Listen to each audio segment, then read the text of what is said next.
things that are important. One, you need to understand scholarship sources. Two, you need to come up with a self-assessment checklist. And three, you need to come up with an application checklist.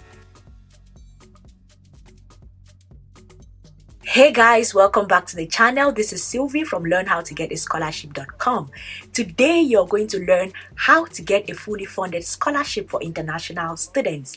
This is the first part of a 5-part series, so make sure you subscribe and come back to the channel next week in order to watch some more. And also make sure you watch till the end because this is very important and valuable information. In order to apply for a fully funded scholarship, you have to prepare for it. And in order to prepare for it, 3 things are very important. The first thing is that you need to understand scholarship sources. Secondly, you need to come up with a self-assessment checklist. And the third thing is that you need to come up with an application checklist. Scholarship sources are the places where you go to get information about scholarships. It is the main source where this information is available. And there are 2 main things that you should understand about scholarship sources. You have primary sources and you have secondary sources.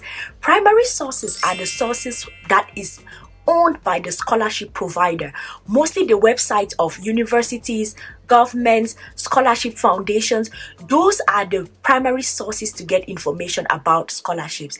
And then on the other hand, you have secondary sources. Secondary sources are blogs, websites. They are like the middlemen between the primary sources and the public. All the social media network sites, YouTube channels that talk about scholarship, that publish information about scholarship, they are the secondary sources. They actually source their information from the primary sources. So you can use either of them when you are searching for scholarship information. But the difference between a primary source and the secondary source is that on the primary sources website, you can go straight to seeing the required documents, the application procedure, and you can go ahead and just start applying. But when you go to a secondary sources website, you need to read through detailedly, understand. They have just summaries about what the scholarship is about, and at the end of the post they are going to have a link that takes you to the original scholarship provider. So you need to understand the difference between a secondary source and a primary source. The next thing that is very important is that you need to come up with a self-assessment checklist. A self-assessment checklist is you matching your current capabilities with the scholarship eligibility requirements. This is very important because all scholarships have their eligibility requirements. So come up with a list. What are the things that the scholarship needs and what are the things that you have currently? Match yourself against the needs of the scholarship. And you can actually put 10 points. 1, 2, 3, 4, 5, 6 till the 10th point. And then when you write down all the things that the scholarship requires, look at yourself and judge yourself against what is provided by or what is needed by that scholarship provider. How do you score on it? If you put 10 points and you have, let's say, between 0 to 5 on 10, that is how you need to know. You need to let it go. Let it go and move to another scholarship. If you have between 5 and 8 on 10, it means that you can get the scholarship, but you need to readjust. You need to fix something. Maybe there are some things that they require that you don't have. You have to go back to the drawing board and fix those things. And then the last thing that you need to do is, if you have above 8 to 10 on 10, that is good. That is good because that shows that you can apply for the scholarship. And then finally, you need to come up with an application checklist.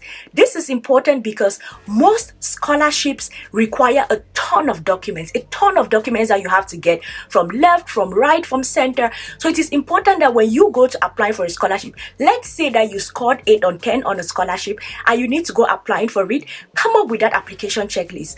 Put down all the documents that are required. Recommendation letter, research proposal, personal statement, all of the things that are required. Come up with them and come up with like a checklist on the side. When you get a recommendation letter, you check. When you get your research proposal, you check. That is going to help to keep you accountable and for you to be able to follow the track in time to make sure that you get all the documents that are required. So 3 things that are important. 1, you need to understand scholarship sources. 2, you need to come up with a self-assessment checklist. And 3, you need to come up with an application checklist. When you're able to do all of those things, you are already on your way to getting a fully funded scholarship.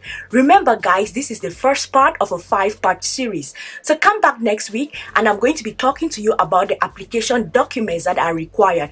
And if this video